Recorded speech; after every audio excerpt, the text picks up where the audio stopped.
Hello, good evening, everyone. Um, so Good. today, yeah,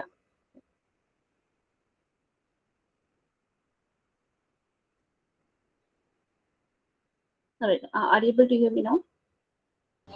Yes, ma'am. Okay.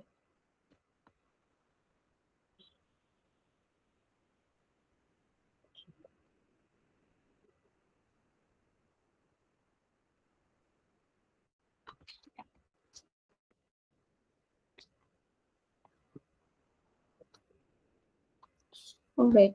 So today, the goal of this week is about learning the various, all the classification techniques that we have learned. We will learn those losses for that, like what are those classification losses, and afterwards we will take a small intro to neural network. All right.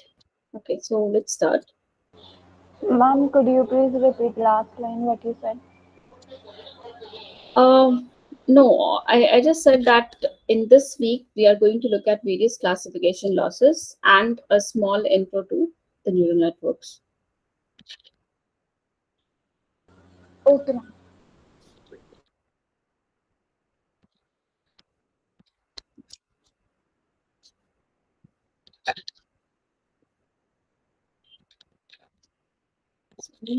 The very first thing is classification loss.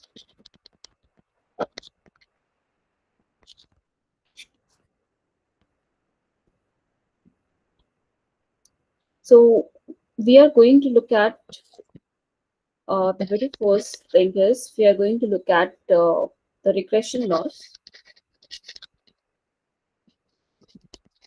Like if you want to view the classification problem as a regression loss, then how do we do it?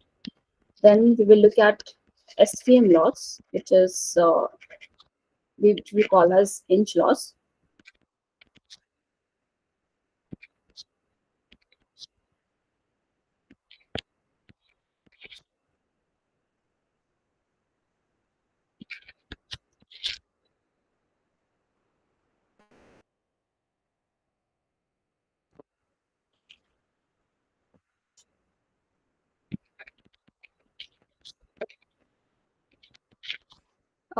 Then we are going to look at the loss for the logistic regression, which is called logistic loss.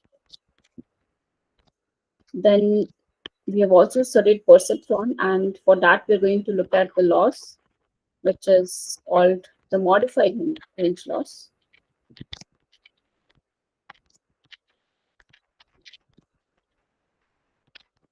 So these are the four losses that we'll see, and after these classification losses, we'll look at neural networks. A small introduction to neural network.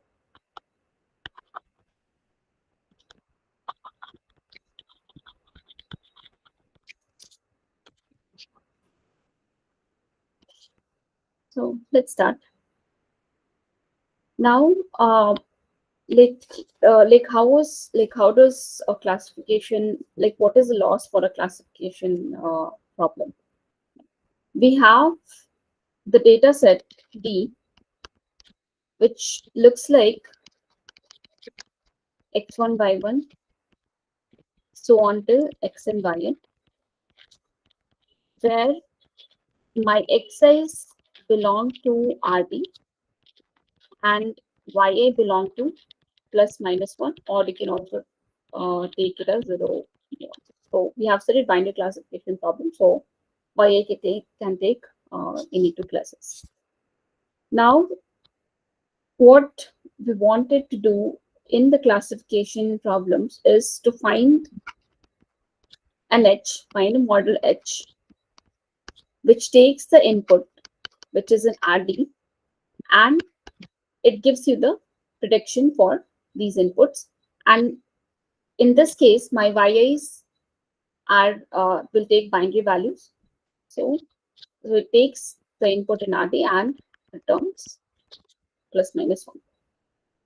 Right. So to check how good this classifier is, the like what we need to do is we need to find the error function, right? We need to find the error function.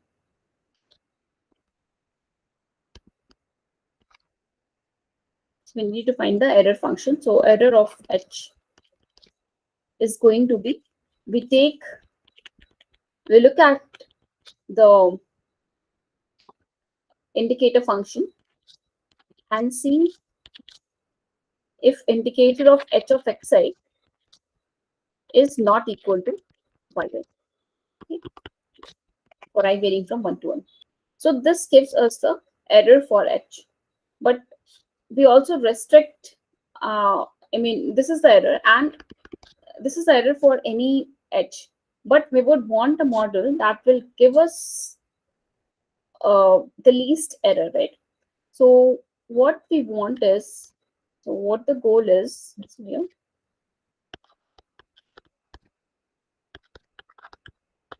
the goal here is to minimize this error, right? And what is this error? This is indicator of h of xi, and we take h of xi in the classification problem. We take h of xi to be sine of w transpose xi, right? And we see this is not equal to ya. And specifically, we look for those those classifiers which belong to H linear. Right? So this is what we wanted to do. But we had seen that finding this H, finding a model which gives you the least error is an NP-hard problem. Okay. So now, as this is an NP-hard problem, like what are the various ways in which we could find an H which gives a reasonable H, right? So we had seen various algorithm for this, and we had seen like we started with chain and decision tree. We saw perceptron, logistic regression, SVM, soft margin SVM, so on, right? So now, if we have to like okay, so how does, first of all, this loss function will look like? This loss looks like, so you have actually more like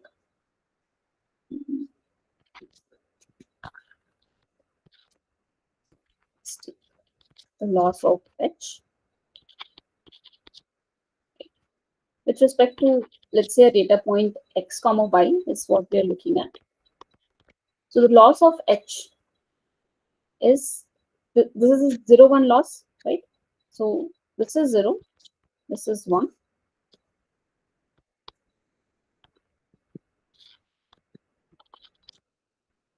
this is 1, this is okay. Is there any question? Okay. So this is how the loss functions look like here, right?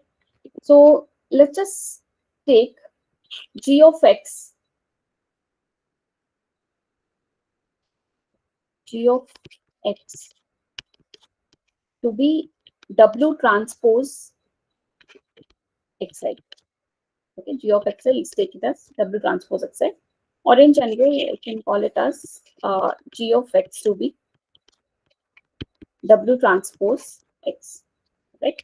So what is my hx going to be if I take g of x to be w transpose x? Remember that this h of xi is sine of w transpose xi. So my hx is going to be sine of gx, right? So if I, on the x-axis, on this horizontal axis, let's take g of x times y, and on the vertical axis, this is my loss of h that we are taking.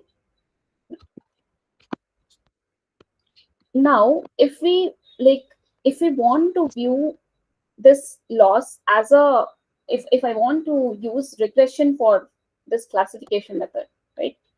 So how will we do it? So the very first thing that we look is using regression.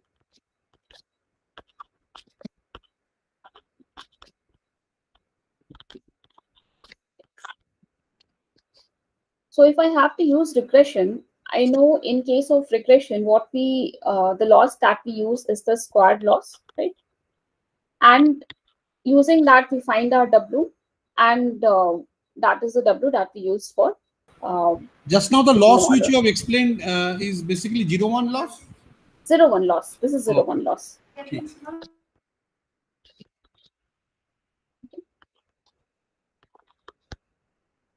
So in regression, what we use is a squared loss, right?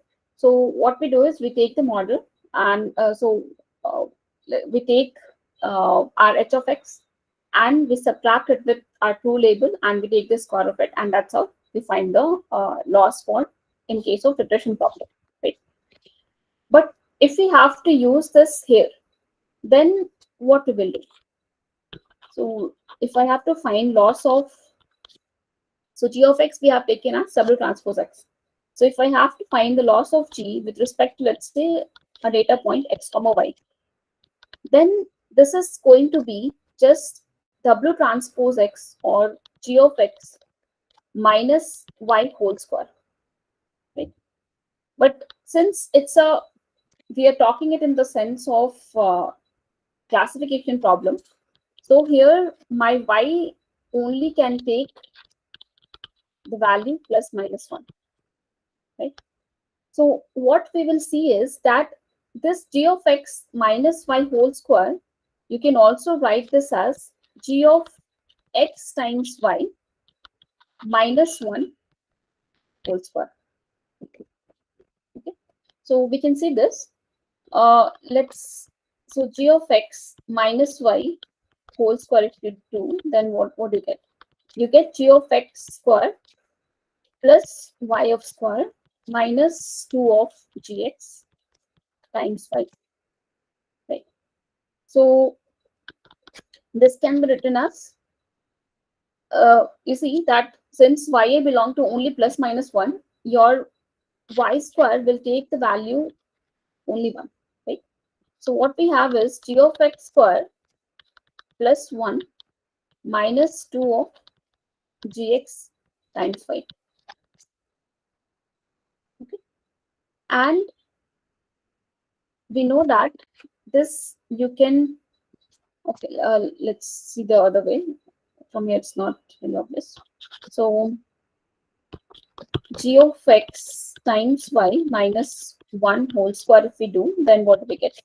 We get g of x square y square plus 1 minus 2 of gx y. Right? So again, you get y square here. So I know this can only take the value 1. So this can also be written as g of x square plus 1 minus 2 of g of x times y. So for with respect to any data point, when we looked at the loss, we saw that we can write it as g of x minus y whole square, and it is also equal to g of x minus y whole square, right? So now let's see it in the same graph. So this, we had g of x times y, and here we're looking at loss. So the zero, our original loss was this. Okay. Now, if we have to view this regression loss, then how can you, this is given by g of x. So this is given by, so yeah, this is given by g of x times y minus 1 whole square, right? So let's see, this is, maybe this is 1, and it will be a quadratic, right? It will be parabola. So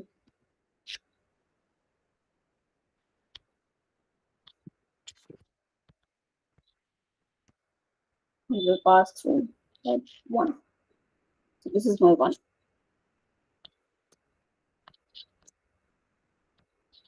Okay. And this is my g of x y minus 1 whole square. This is the regression loss or the squared loss.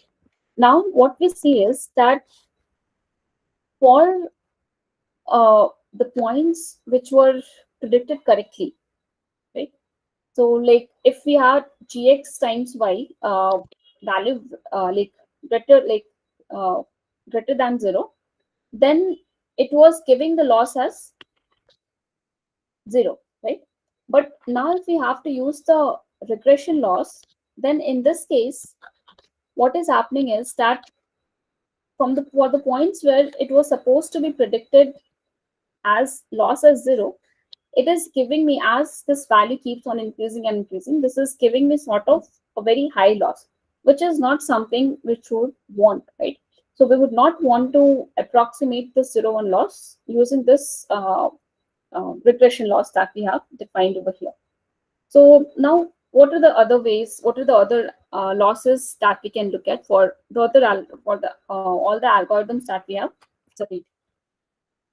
So first, we will look at is the SVM. So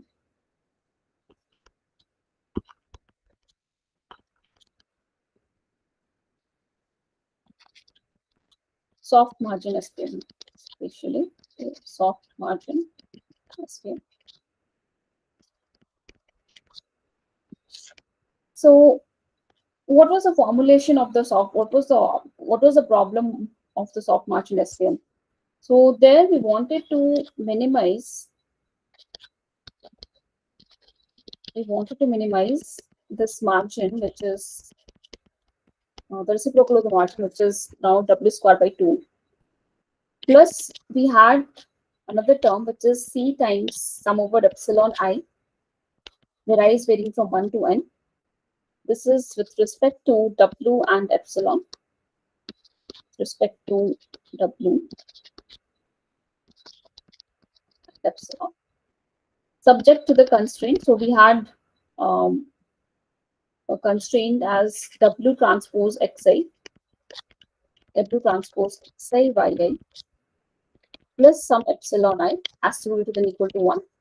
And the second was that my epsilon I has to be positive. Right? Now, if we can rewrite these two, let's say if we can rewrite this, so what will I get? I will get epsilon I to be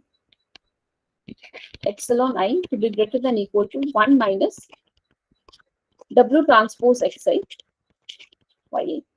And from the second constraint, what we are getting is that my epsilon I is greater than equal to 0.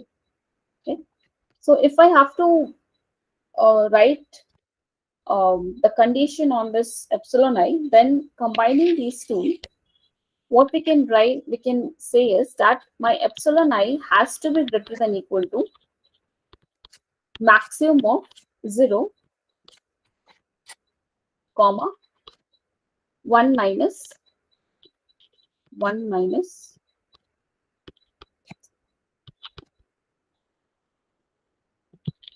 1 minus w transpose xi, right?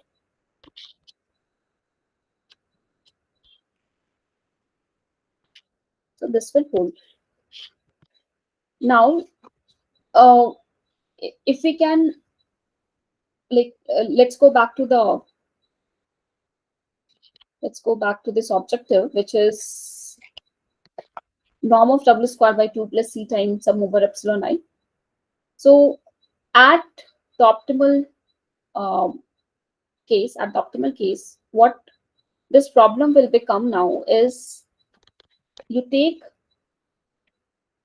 so it will be min of norm of w squared by 2 plus c times sum over, since epsilon I has to be greater than equal to this max of this, so I can take this as equal to max of I mean, I know that this is greater than equal to, but at least it will be this max of this, right? So 0 comma 1 minus W transpose Xi by A. Right? I is varying from 1 to 1. So this is this part that we are seeing here, right? This max of 0 comma 1 minus W transpose Xi by A. This is something which we call it as Hinge loss. So now if the Hinge loss is given by this max of 0 comma 1 minus W transpose Xi by A, then see how like let's plot this and see like how well it generalizes our 0, 1 loss. So let's maybe go back here. Now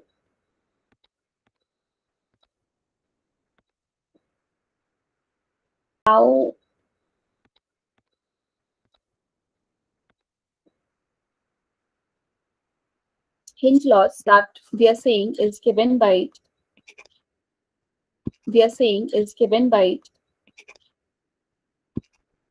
max of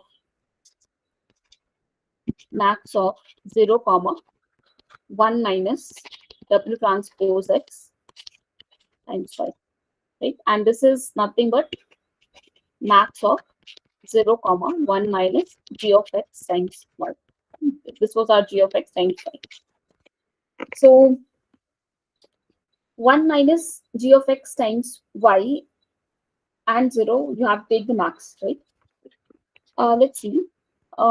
So if G of X times Y, if this is going to be greater than 1, then I know that this term is going to be negative, right?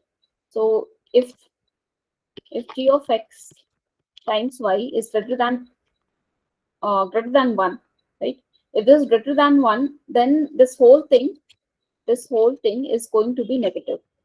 And if I have to take the max of 0 and the negative, it's going to be 0, right? So there it will take the loss as 0. W transpose X is G of X. W transpose X is G of X. And in the we had defined it. G of X is W transpose X. G of X Y minus 1 the whole square. In that also G of X is W transpose X. Yes. And in this also the G of X yes. G of X is W transpose X. Okay. So for G of X times Y greater than 1, I know the loss is going to be 0 because minimum of 0 and negative is going to be 0. So it will be on this side. This is there. And if it is lesser than 0, then this is going to take positive value and it will look like this. It will be linear function.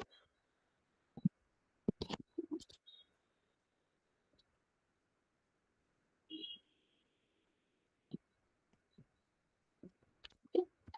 So this is how this Hinge loss looks like.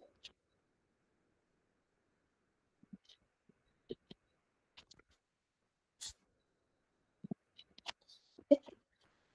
So this is my Hinge loss. Now, if you see this, this is generalizing my 0, 1 loss far better than what the regression loss was doing, right? And again, this is a convex function, so it works well for a problem because we want to minimize this. So let's write it here. This one.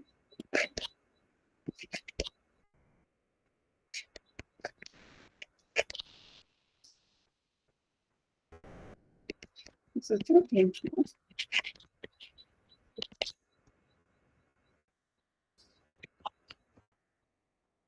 Hatched lines are Hinge loss, ma'am. Sorry. This hatched line, hatching, the line hatching is the Hinge line, Hinge loss. This is our Hinge loss, yes. And this is, we are saying this is approximating or generalizing our 0, 1 loss well. Could you explain once again that Just for forming that. gx into y greater than 1, then Mhm. the maximum value will be 0, right? Yeah, because this is going to be negative in this Correct. case. Maximum value will be 0. 0. So for anything greater than or equal to 1, I am getting the loss to be 0. Yeah. Right? Yeah. But now if g of x times y is lesser than 1, Yeah. then this is going to be positive. So max of 0 comma some positive quantity. Yeah. It will be more than 1. Yeah, it is going to be positive, right? And it's a linear function. So Positive and more than it 1 will also, go like no? this. Because it will be added to 1. Yeah. Right. That's why it is going to be. And how this is between 0 No, and 1? why greater than 1? If it is negative, gx into y is negative. Okay, let's say g of x times y is maybe Suppose minus 0.5. okay, minus 0.5. Then 1.5 value is 1.5. Max of 0 and 1 minus gx. Then it's fine, no? It is going there this side, right? This side, okay. It is 1.5. Then how it You're is? saying, see, you're saying let's take g of x times y to be what did you say, minus 0.5, right? So in this case, this thing is going to be what? 1 minus g of x times y. It is going to be 1.5. Yes. Right. So for g of x times y to be minus 0.5, let's say somewhere here. Correct. Right. You are getting the value to be above 1, right? Yeah. Correct. Then now if we take some value between 0 to 1, let's take now 0.5. That's my point. Yeah. Then 0.5. if you take g of x times y to be 0.5, then in that case, this is going to be 1 minus 0.5, which will give you 0.5. 0.5. Right? So for this, you are getting a point over here. Right? Okay. In between also it will get okay. Yeah. So this whole thing is fair. I mean, it's not. It will not come. It will not come below this curve, right? I mean, this is my Hinge loss. This thing and the one which is on g of x. This whole thing is. I mean, this is what my Hinge loss is, and this a nice convex function. It is a convex. And this is approximating. This is approximating our 0, 1 loss, while also as compared to what we had seen for the regression loss. Okay. Thank you. Okay. So now the next loss that we will see is logistic loss.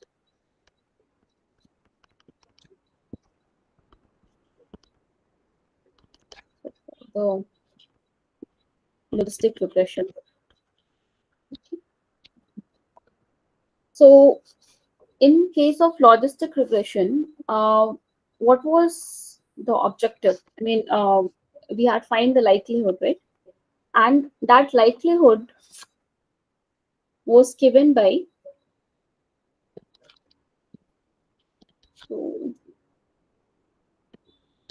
What we interpret from the Hinge loss, ma'am, in the base equation, what we interpret, just we got the value will be this. What we get for min max. What we get for min max? Two terms were there, no? Half norm of W square plus this Hinge loss, right? Then what we interpret from these two minimum value of W, which minimizes the objective function, right? So now what this is trying to do is minimizing the Hinge loss and also adding a regularizer term. So now just the way we were doing for the regression setting, where we were using, we are adding some regularizer term to it. Here also, this is the first term that we are seeing over here, which is norm of W square by 2. It is acting as like a regularizer. It is acting like a regularizer for us. Minimum value of this is the whole function, है ना? Mhm. What the value of W which will minimize the whole function, whole right? thing. Yes.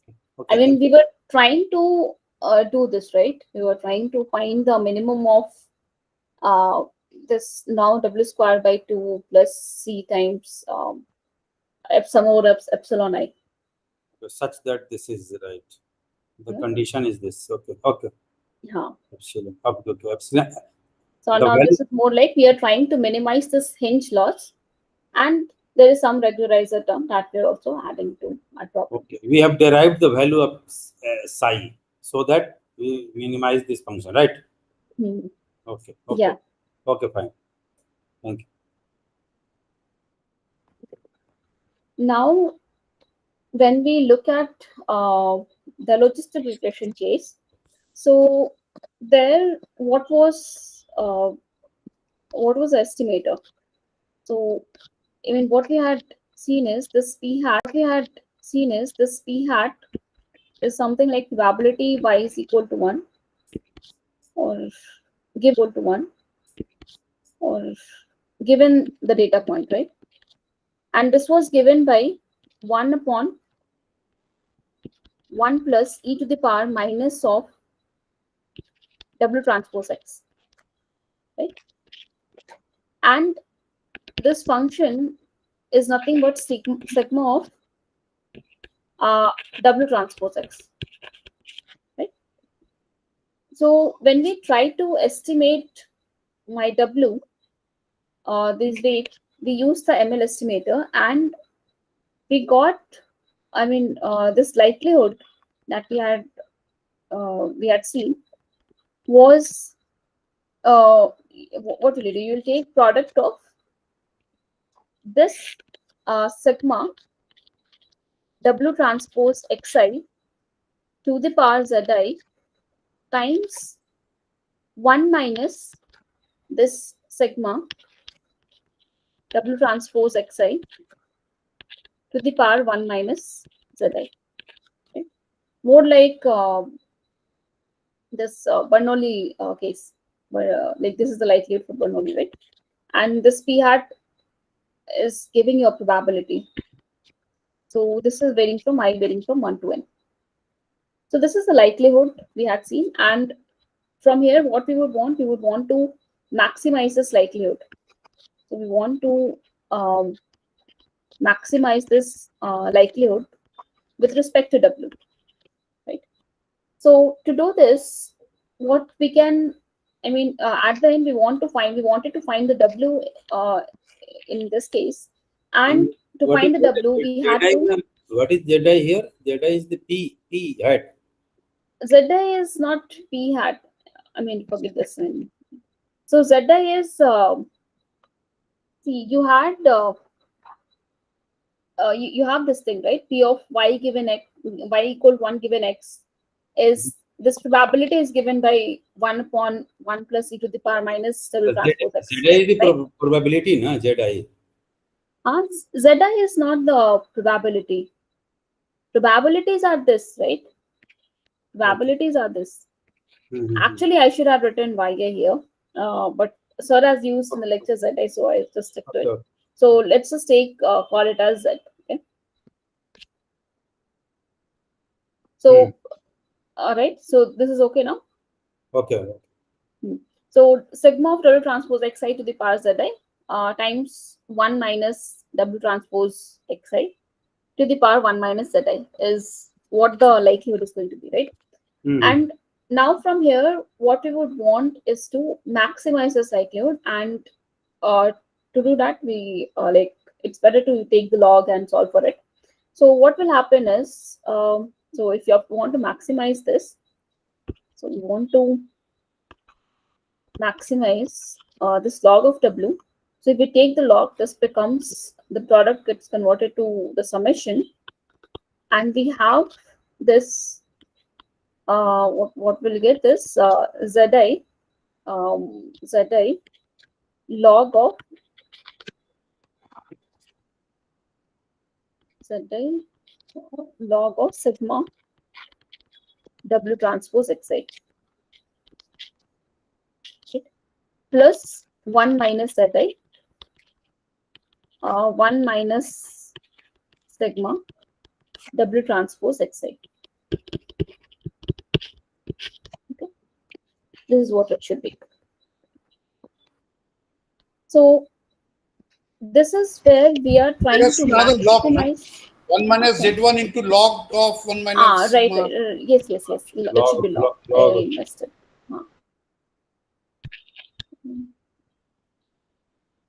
Here you just start log.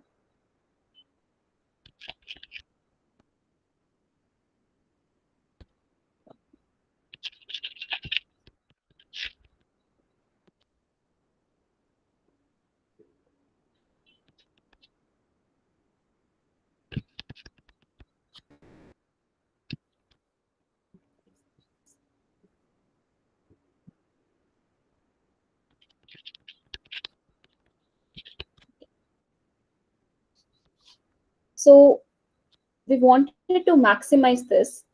So instead of maximizing this likelihood, what we can also do is we can minimize minus of L of W, right? This will give you the same solution. So if we do, instead of max of LW, we do if min of minus of LW, then this problem becomes a minimization problem, and it is min over W sum over minus of Zi log of sigma of W transpose Xi.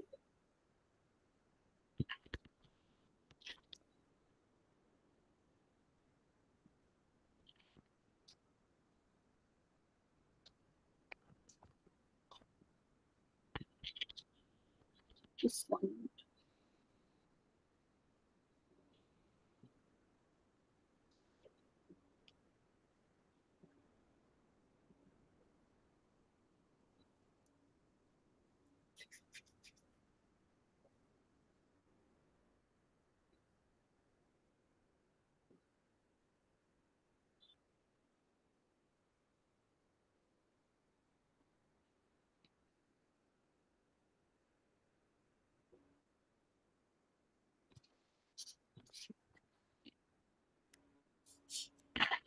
Okay.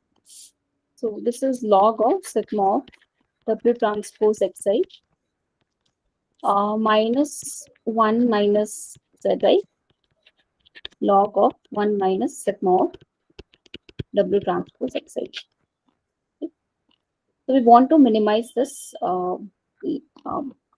minus of log of W. I is varying from 120. Now let's see that in case if we have to like look for any particular point. So suppose if I'm looking at Zi to be equal to 1. Okay.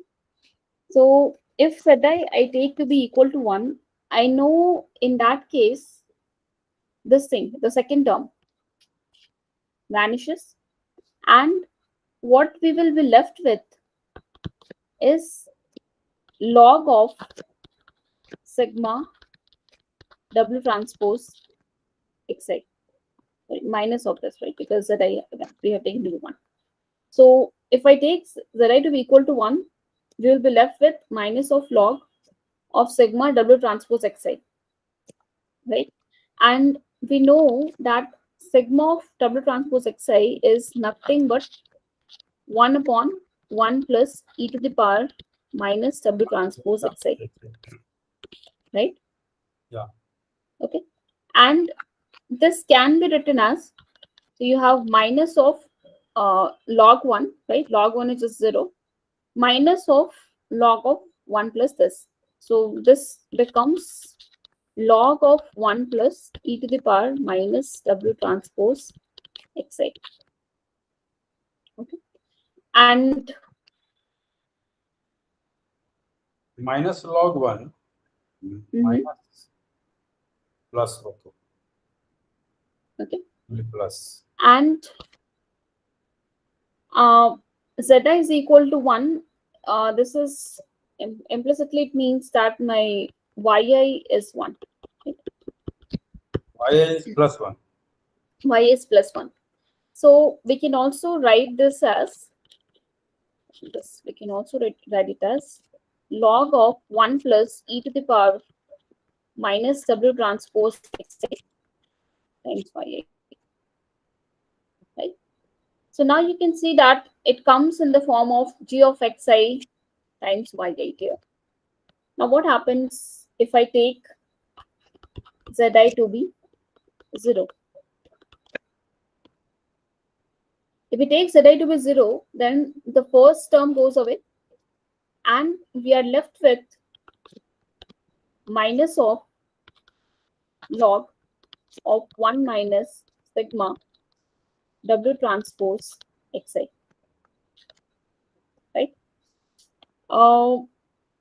So this can be also written as, so if we do, if you like calculate, so 1 minus, what is sigma of this? This is again 1 by 1 plus e to the power minus the transpose xi. Okay, and if you rewrite this, this can be written as minus of log of 1 divided by 1 plus e to the power w transpose xi. Okay, so again this is equal to minus of log of this, then again log of 1 is 0 and you will have the negative term, it will go away. So what you will be left with is log of 1 plus e to the power w transpose xi. Okay, but now since we are saying zi is equal to 0, this is saying implicitly that my yi equal to minus 1. We have taken y to be minus 1, right? This So is something. you can, yeah, Yeah, the first statement, 1 minus 1 by 1 plus. this one. Yeah. Something is wrong. Hold on. 1 minus 1 upon e to the power minus the transpose xi. This is okay, right? Okay, it's minus, is it? This is minus. This is e to the power minus the transpose xi. And if you like solve for this 1 minus this, you should get this. Yeah, that's okay. You will, yeah, you will get this. Okay. So this turns out to be log of 1 plus e to the power w transpose xi. Now denominator is 1 plus e to the w transpose xi plus. Yes. You can see this. I mean, But denominator is see. 1 plus e to the power minus w. Okay, see this. So 1 plus e to the power, Multiply the what will numerator happen? with e to the power plus w transpose xi, na, you will get this answer. Yeah. Okay. You can check this. You can check these two. It works. E to the power minus term. W transpose is numerator. Yeah. Okay. Yes. Okay. All right. So we get log of 1 plus. Are we saying 1 minus sigma is equal to 1 by 1 plus sigma? 1 minus 1 upon. Okay. We are saying 1 minus sigma of z, okay, is equal to 1. Okay. You can write this as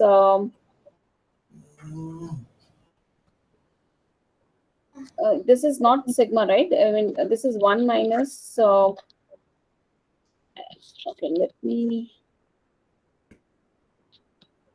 sigma. It's okay. The end result is same. We know that. That's okay. Yeah, I mean some manipulation. Yeah, No, that's all right. it's Yeah. very simple manipulation. The end result is same. You multiply the numerator with e to the power plus w transpose x. We'll get the same answer. Just reduce this and then you multiply. Go ahead. Yours. Go ahead. It's okay. It's okay. You go ahead. There is no Yeah. problem. Okay. All right. Okay. So this is equivalently saying that. I mean, this is what you get, right? Now yi is minus 1. Then what happens? Log of 1 plus e to the power. We can write this as minus of W transpose Xi times Ya. Because my Ya is -1, so this 2 will hold. So in both these cases, what we got is uh, this whole thing, right? This whole thing ends up to be equal to log of 1 plus e to the power minus of W transpose Xi Ya. Okay. And if you have to write it in the form of g of x times y, this is 1 plus e to the power minus of g of xi times y. So this is the loss that we are trying to minimize in case of logistic regression. So where I is varying from 1 to 1, we are trying to minimize this. This is just an intro. Yeah, or something happened.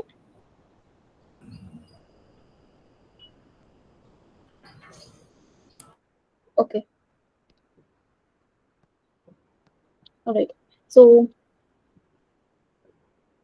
okay, so what we got here is we started with maximizing the likelihood, and we got uh, this min over W sum over log of 1 plus e to the power minus W transpose xn, and this is our logistic loss.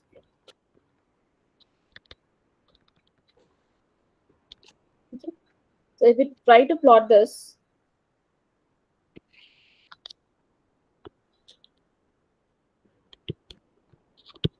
we have g of x times y on this side and the loss on the y-axis. The 0, 1 loss is this. And this log of 1 plus e to the power minus W transpose x times y will be something like this. Right? Next time this is a log function.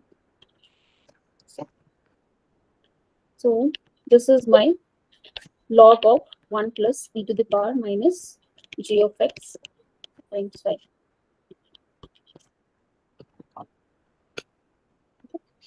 So this is the approximation that we get when we're using the logistic regression for classification. Then this is the loss that we are trying to minimize in this case. And how was the just also plot SVM here. So the hinge loss look like this. This is 1. And this is the hinge loss.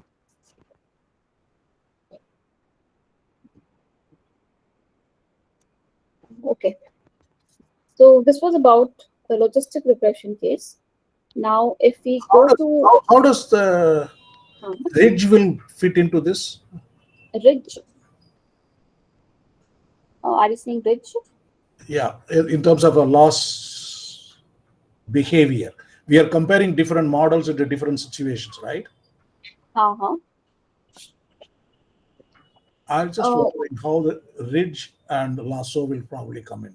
They also must be loss functions must be plottable. Okay. You're asking. Okay, we saw the regression, and you're asking like how will if we use ridge and the lasso, how will it look like? The whole topic is we are looking at the loss function, right, applied to different models in a different situations, right? Classification, regression, right, and logistic. I just think, I mean, since we compiled this, and then eventually we come to believe that logistic is more smooth. It is differentiable. It is differentiable, yeah. Right? Now, how does that fellow which we've omitted? I just thought, I mean, has somebody? No, we have. Okay, we have not omitted. Rich is.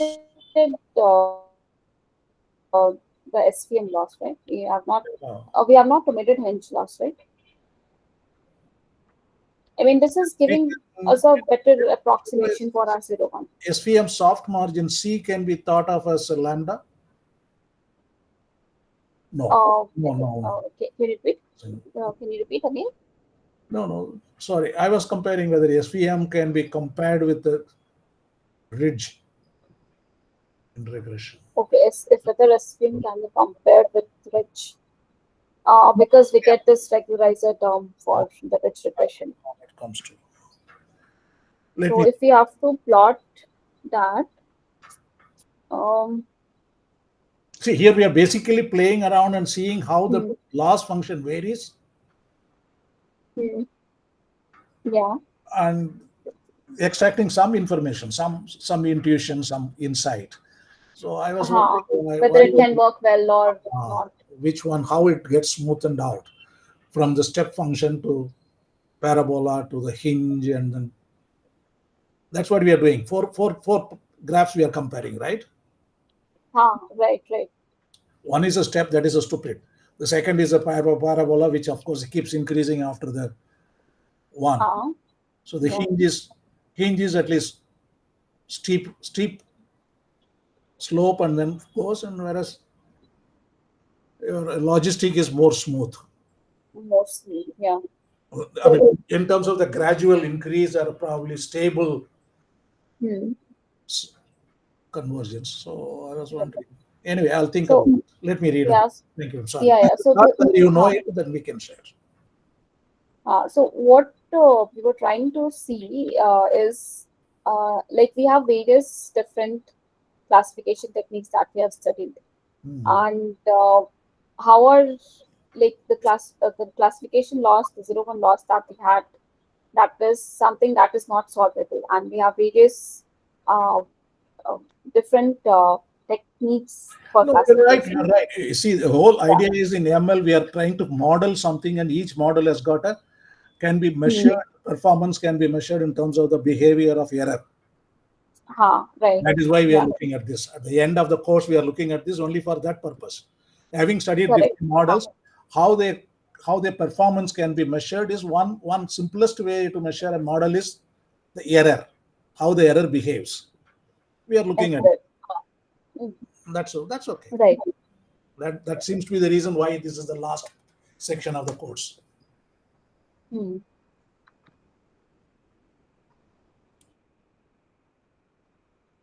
All right.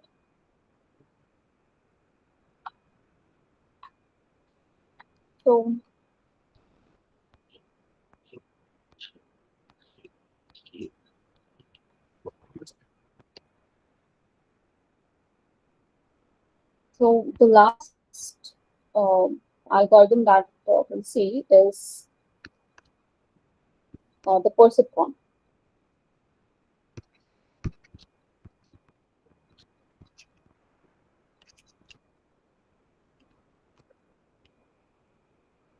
So for the Perceptron, the update rule that we know is my WT plus 1 is WT plus XT by 2. I mean, the last section, conclusions. What conclusion we got by this? That different algorithms got the different. What is the surrogate loss? It means in all the three losses. These are the surrogate losses, right? I mean, this logistic loss is a surrogate loss. This Hinge loss is a surrogate loss. And these are surrogate losses for my 0, 1 loss that we have seen. The different algorithms have different surrogate loss. Why do you call this a surrogate loss? Yeah. What is the meaning of the surrogate loss? Why it is called surrogate loss? Why it is called surrogate loss? Yes. What is the difference between normal loss and the surrogate loss? Yeah. This is my question also. Okay, so see, these losses that we have seen for for SVM or the logistic, they are convex, right? And this is something that we can minimize and find and work on it. Unlike this 0, 1 loss that we had, and surrogate here, just to know that this is an approximation or approximation for our original loss.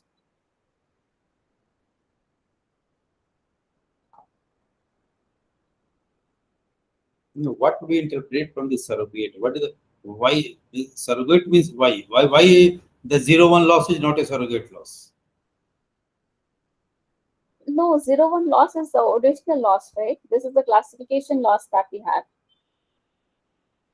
right? I mean, for any classification problem you take, what does it? What is the loss that you define? You define the loss as this min over. I mean, you define the loss as indicator of h of xi not equal to ya, and this is the loss that you had. This one, right? This is a loss. But what we said is, since this is not working, I mean, it is the NP-hard problem to find such a function h which can be used to find a model. Now I have different classification technique, different classification algorithm, such as we saw SVM or Logistic, let's say. So if we are using this algorithm, I get, let's say for the SVM, soft margin SVM, we found out the hinge loss. We found out the loss to be a hinge loss, right? And now we were trying to minimize this hinge loss. And how does this hinge loss looks like? This look like this, right? Yeah, this in green color. So it breaks at 1 here, right?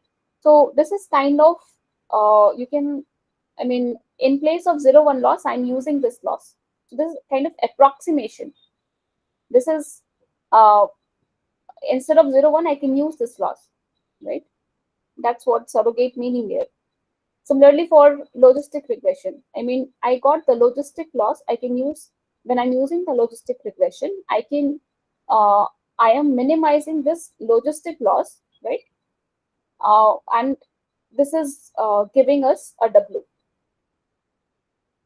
So these are surrogate because you're using these losses, like this logistic loss in case of logistic regression or the hinge loss in case of SPM, in place of the 0-1 loss.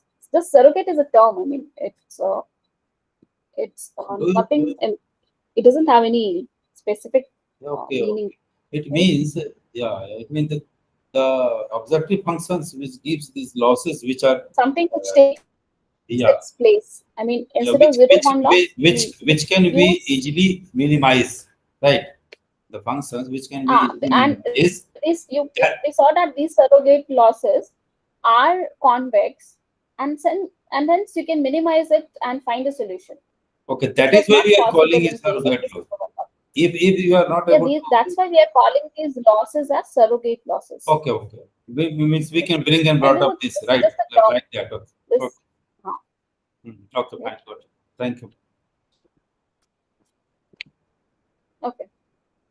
So let's move to Perceptron now. Perceptron, yeah. So now in Perceptron, the update rule here is WT plus 1 is equal to WT plus X by T. Right? Similarly, like what we had used in SVM, we will use, so in SVM we had used this hinge loss, right? So in Perceptron, we will use modified hinge loss. We will use modified hinge loss. And how is it defined? Modified hinge loss also W with sorry is equal to max of 0, minus of W transpose X times 5. And this is can be divided as max of 0, minus of Gx times 5. Okay. So if we look at this update rule for Perceptron, this is very similar to the update rule of the gradient descent algorithm, right? So what is the update rule of gradient descent algorithm? It is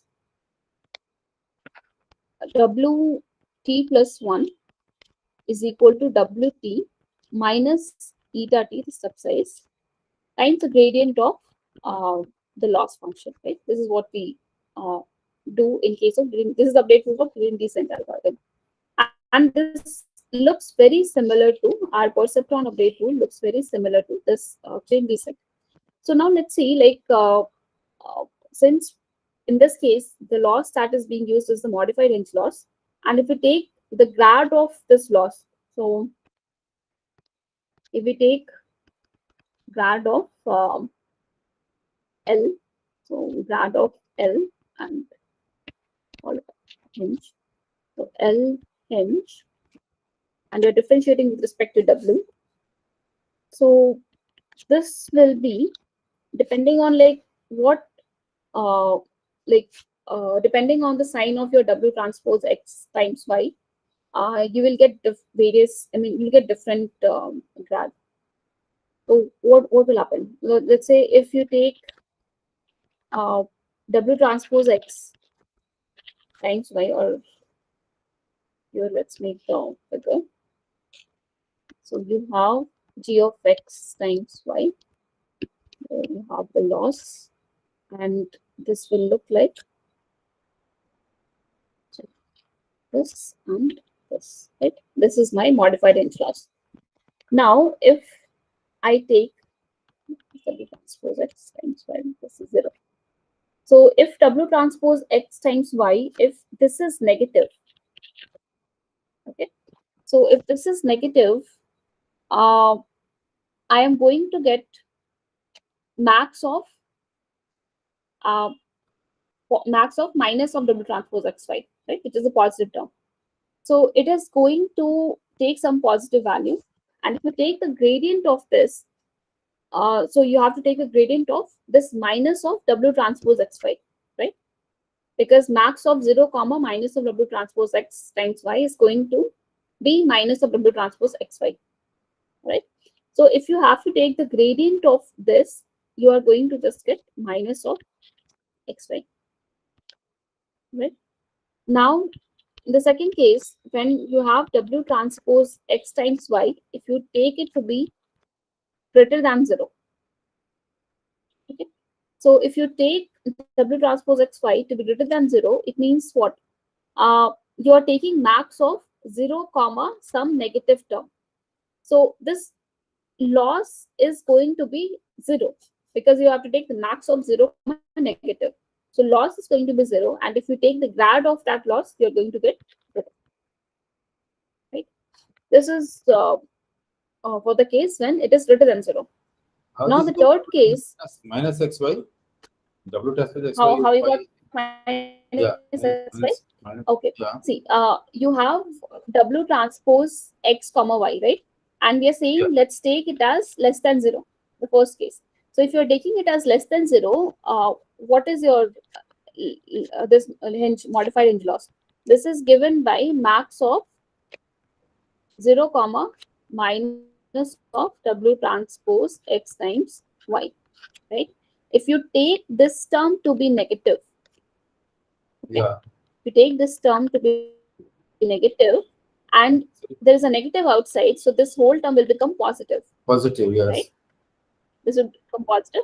Now, if you have to take the max of 0 comma this term, which is a positive term, you are going to get minus of W transpose X.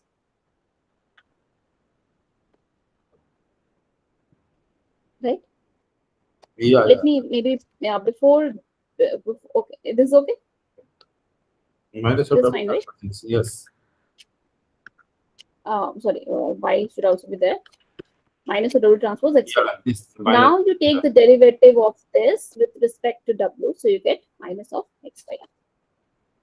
Okay. Derivative of that. While in the second case, where you're taking your W transpose XY to be positive, so if you're taking if you're taking this to be positive, then the negative of this is going to be negative.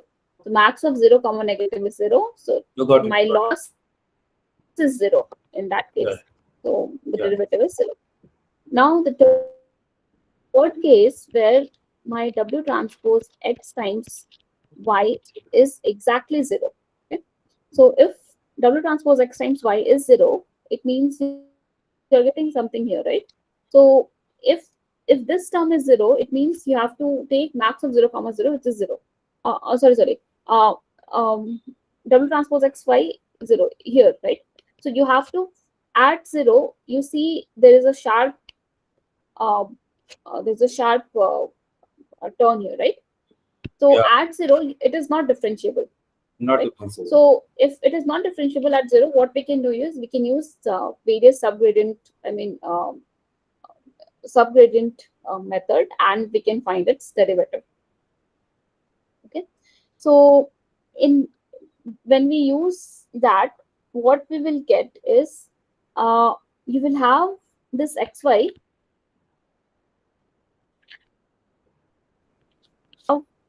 It will take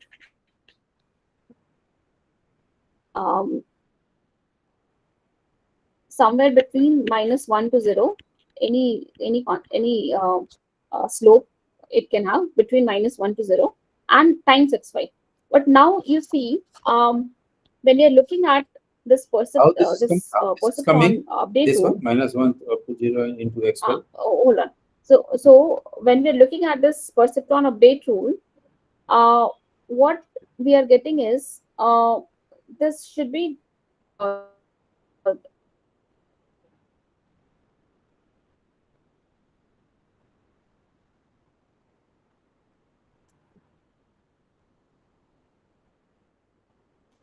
gradient of f of w, right? The loss of this, and the loss that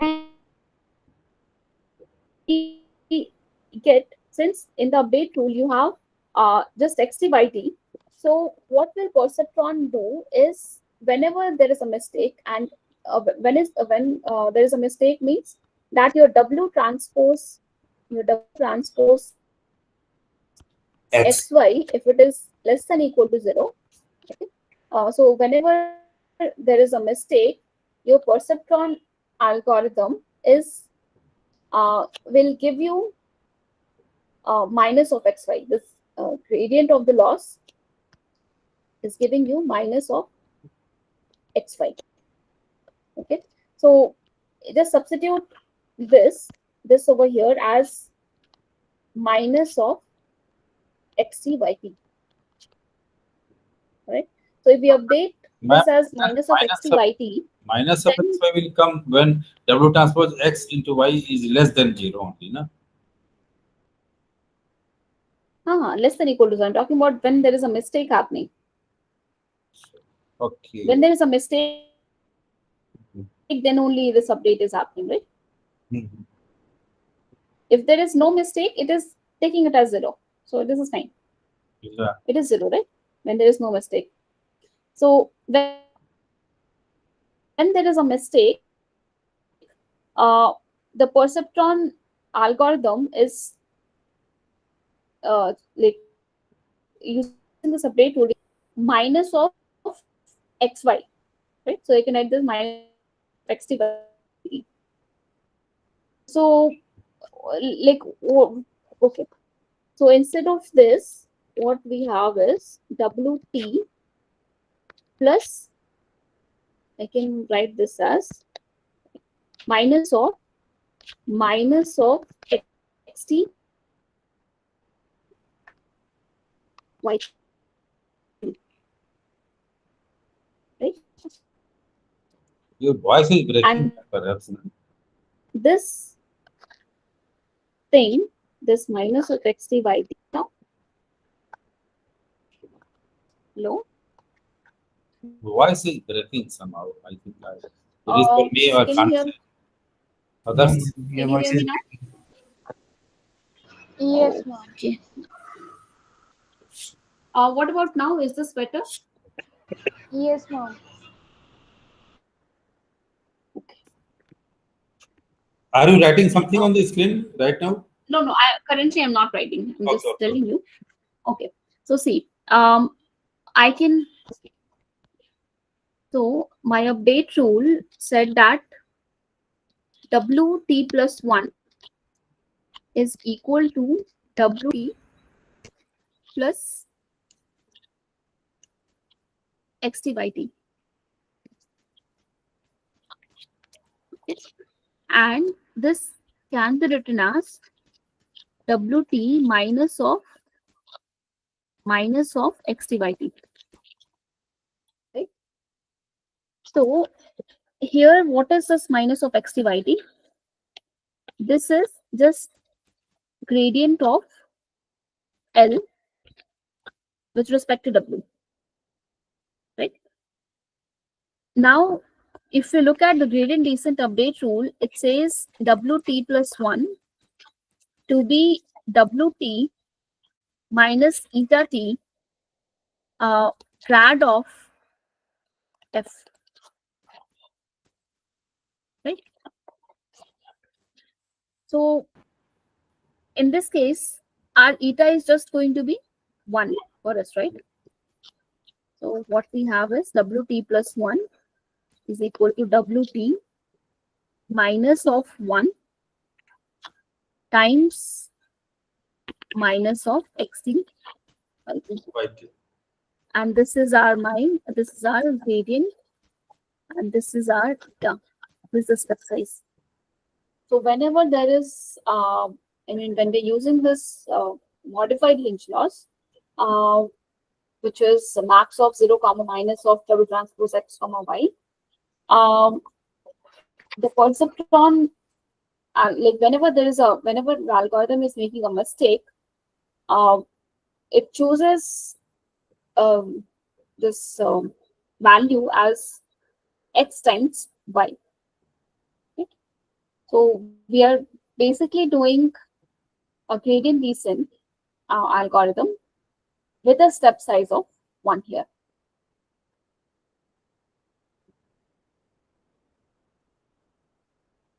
Okay. So this is how perceptron algorithm is working. I mean, this is how perceptron is giving you the W that you find.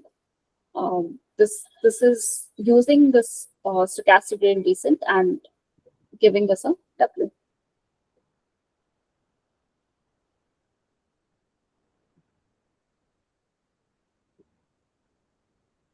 All right. Yes, no. In the previous term, we used to go slide up. Yeah. Here In we used when W transpose X Y is equal to 0. Then we got this point minus 1. Why minus 1 0? Because see, the slopes are going to be negative, right? So see, if this is a modified Hinge loss, you can have many subgradient here, right? I mean, the slopes are all negative. So okay, in general, we have, it can take any value between minus 1 not and 0 differentiable times the slopes. Yeah. It is not differentiable. The many slopes can be. So now, like whenever there was a mistake, like when we looked at the update rule, what we saw is that it is taking XT by T. So my algorithm is choosing minus of XT by T whenever there is a mistake. So that's how, I mean, this is basically doing stochastic, a subgradient descent, not stochastic, subgradient descent algorithm, and but with a step size exactly equal to 1. Exactly 1. Yeah. Okay. So this was about the perceptron algorithm and how this is giving us how we are solving the W in this case. Okay.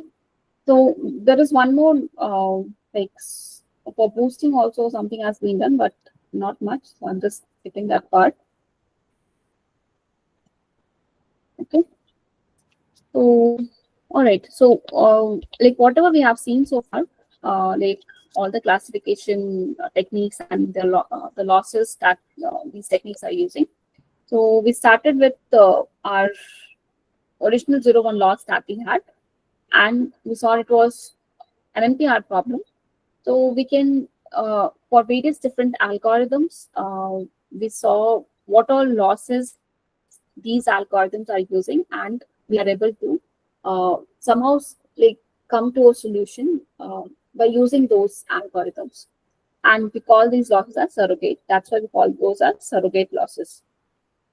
So we saw for SVM, we saw the Hinge loss. For Logistic, we saw the Logistic loss. And for Perceptron, we saw the modified Hinge loss. Right? So that was about the classification losses. Now, next and the last topic of this week is neural network.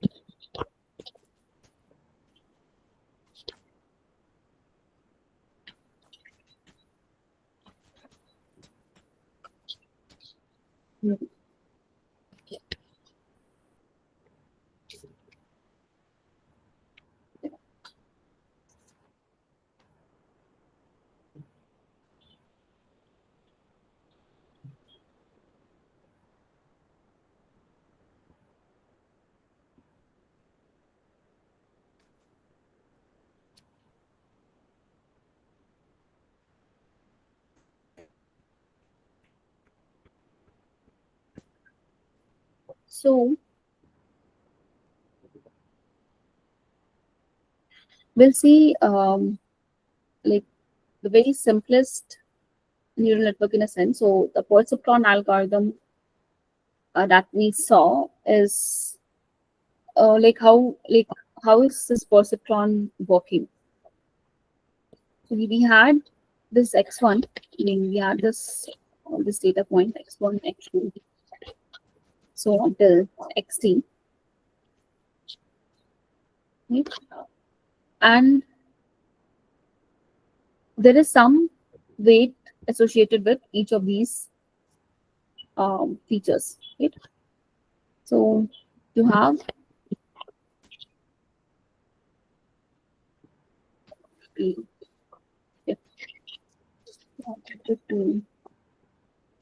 so W T.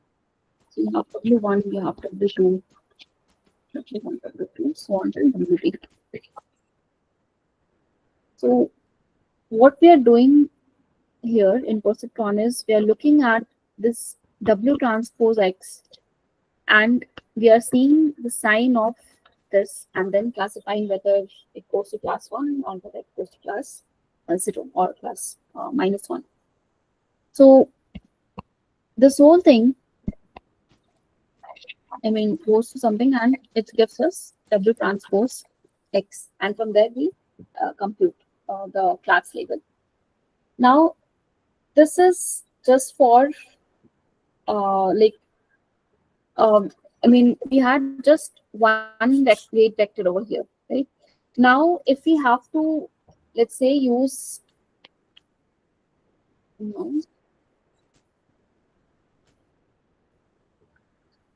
let's think of it like this way.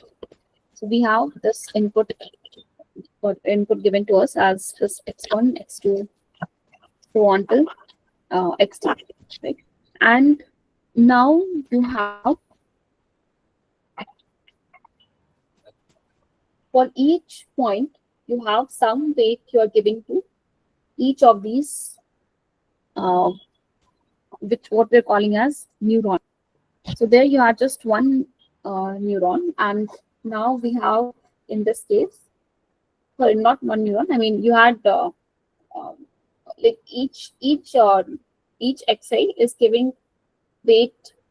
There is just one weight associated with it, right? Now, if we have, let's say, there is some weight which is W for 1. This is for representing the first neuron, and this is for the weight associated with data point for x1. Okay. Now the same data point for the second neuron, the weight will be W2. Again, this 2 is to denote the second neuron, okay, of 1. Right? Then it will keep on going. Like for every neuron, they'll have some weight you will assign to each of these neurons. Right? Similarly, for x2, you will have this weight, which is W1 of 2. Right? So 1 is to again denote the neuron 1, and 2 is to denote this x2. Okay? And it will keep on going, and we will have for this, the last neuron, we will have the weight to be WD of 2. And let's say we have total of this 1, 2, until let's say there are 10 such neurons. Okay. So you have for the last one, the weight would be W of K for the dth data point. Let's just write one more. So this will be W of 1 for this x3, right? So now what happens is, like, for all these weights that you're getting for each of these xi, there is some, I mean, here it's a linear function. In Perceptron, you just do W transpose X. But now what we can, there is some activation function. So there is an activation function.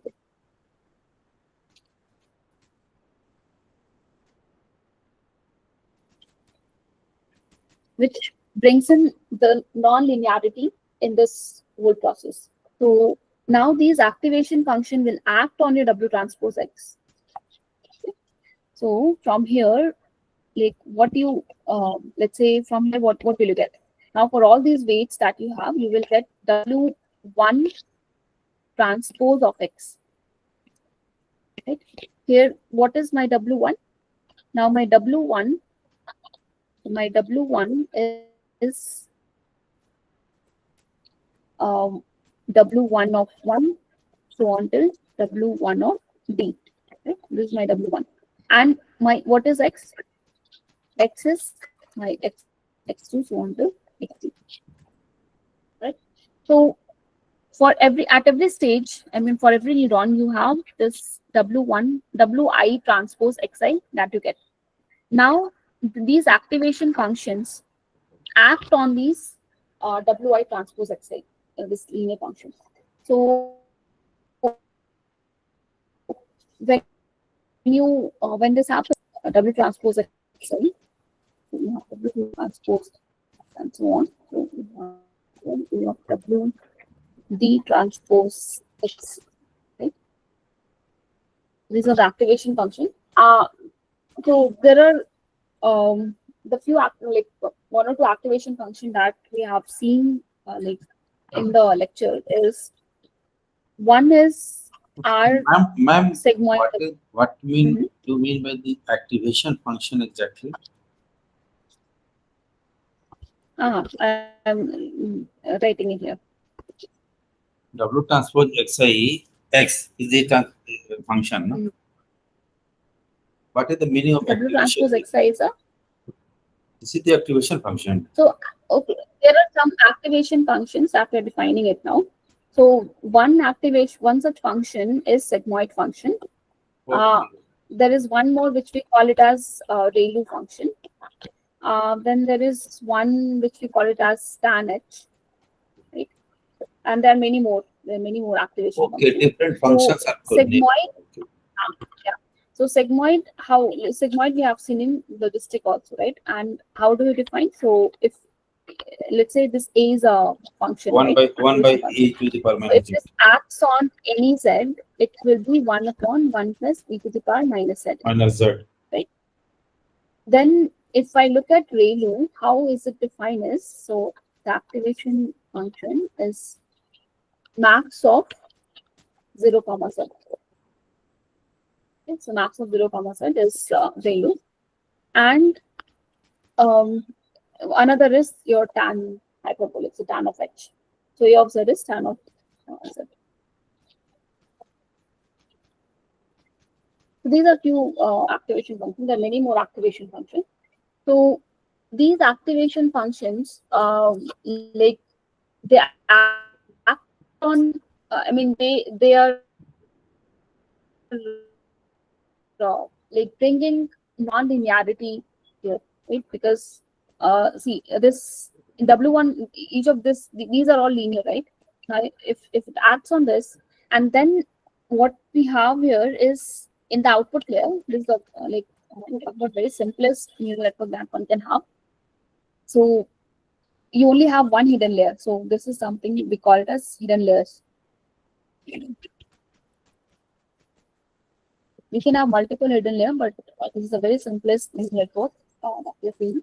So you have a hidden where you have these k different neurons, and while these like when these activation function act on it, again, like in the output layer, you have a neuron, and there is some weights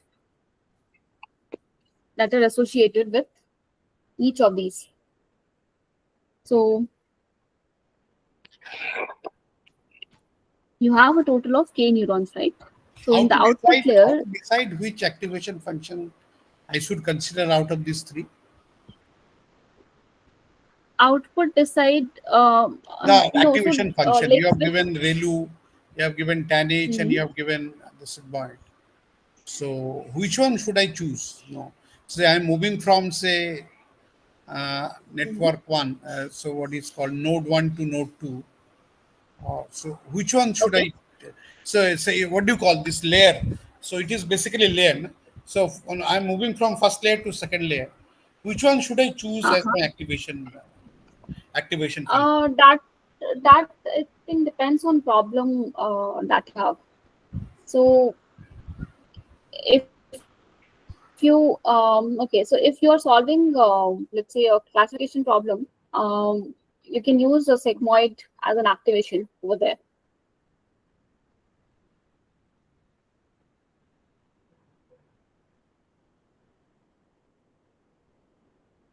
So that will again, like, what activation function to choose is again depending on the problem that we have at hand.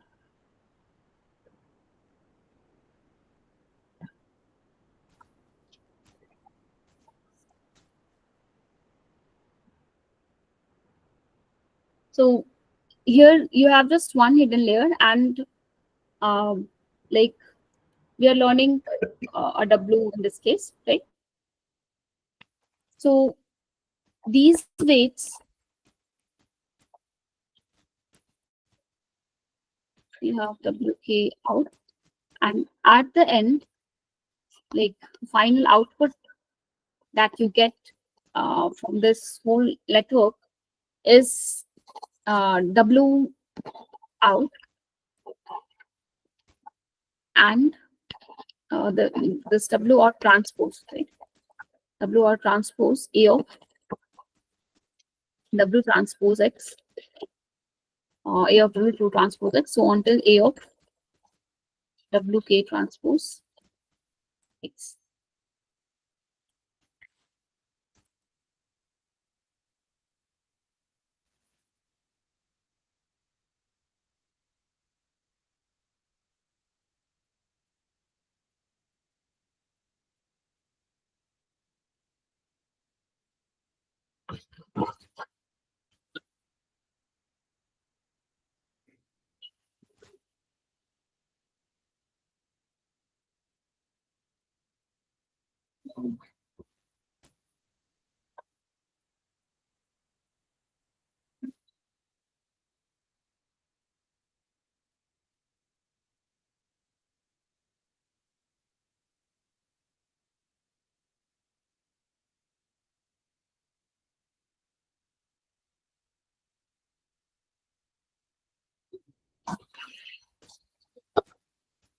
Okay, so yeah, so this is like a very simple neural network that one can have, where you have only one hidden layer. So we are the first layer, we are learning some W, and the non-linearity that is introduced is given by this activation function. And then we get our output as W of transpose, this A of Wi transpose X. So from there, we can now find out our W hat. We can predict our W. We can find our W hat. W1, W2 out, which is coming out of the activation function, is the scalar quantity number only? Yeah. So okay. See this W. This one, right? You're asking about this. You're asking about this, right? Which one? Yeah. Yeah. This one, right? No. You're asking about this? Before that, left of this. So the those are again the weights, no? So my W out is basically W1 out, W2 out. So It's a vector, basically. It's a vector. It's a vector. It is a vector. And each of these is a scalar. Each elements are a scalar quantities, right? Yeah, each element, these are weights, right? Yeah, these all are weights, scalar in general, but for the different activation functions. W out is a vector. Okay. No, not for different activation function. The activation function that we have used is same in. So let's say in this layer we have used, let's say, sigmoid activation. So all this A denotes sigmoid function. It's not that at one place you have used okay. In some all other the cases, activation in all the cases, activation function will be the same, right? What result is coming, right? Yeah. So yeah, in a particular layer, yes. I mean, it is possible that, let's say, if you have multiple layers, multiple hidden layers, then it is possible that at one layer you're using activation function, one other layer using activation. Okay. Different layers we can use that, and we are getting this one out. You're using the same activation function. And from there we get our W hat. So if we're having, let's say, a linear regression problem, then my W hat that we will get is going to be just dot product of these two. Summation. And this is summation of Wi out times activation function of W Wi transpose X. By speaking from 1 to k.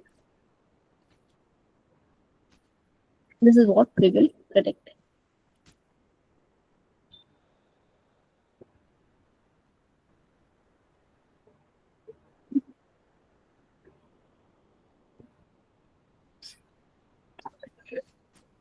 Now,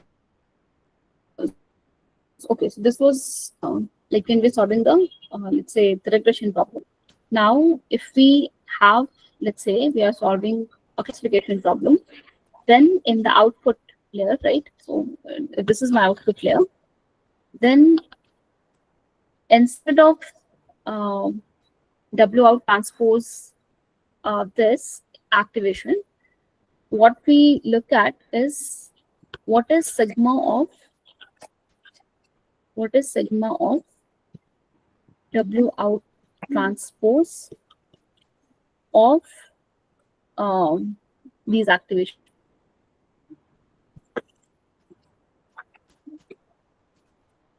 Okay, and we know how the sigma is defined. So even in the outer layer, in the outer layer, we are using this activation, this sigmoid function, and it is given by we know what it is given by. The sigma of z is equal to 1 upon 1 plus e to the power minus z.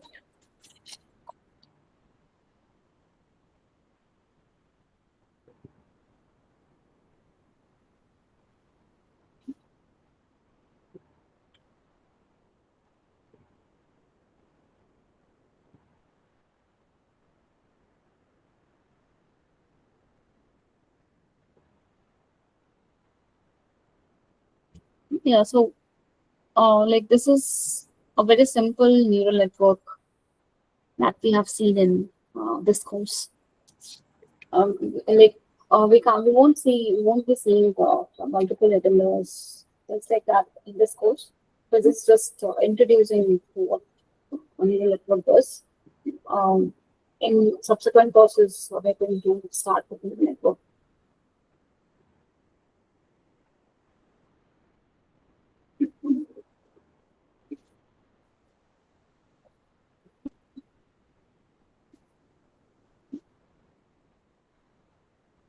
So if you have to, like, let's say, look for the loss, if you're solving a regression problem, we can look for the regression loss.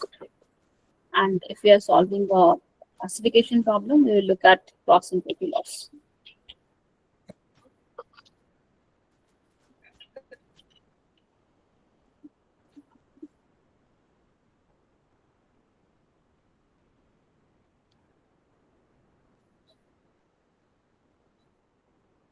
So yeah, that's all we have seen in this week.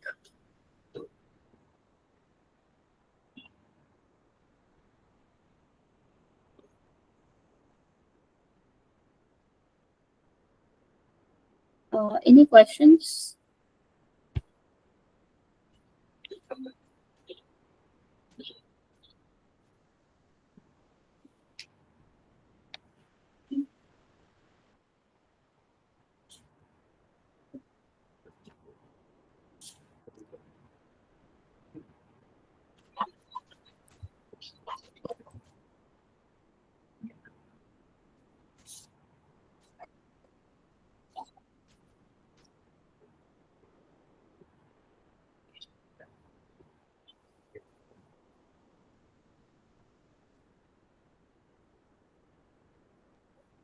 If there isn't anything, we can close.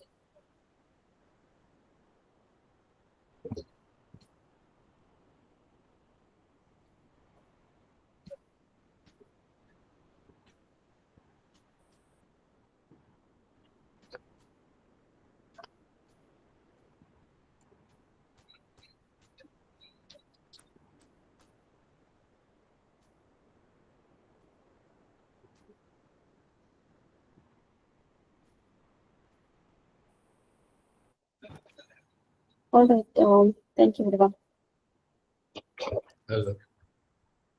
Is it Uh, finished? yeah. Finished, man? Yeah, yeah. Okay. You were able to hear me? Yeah. Okay, okay.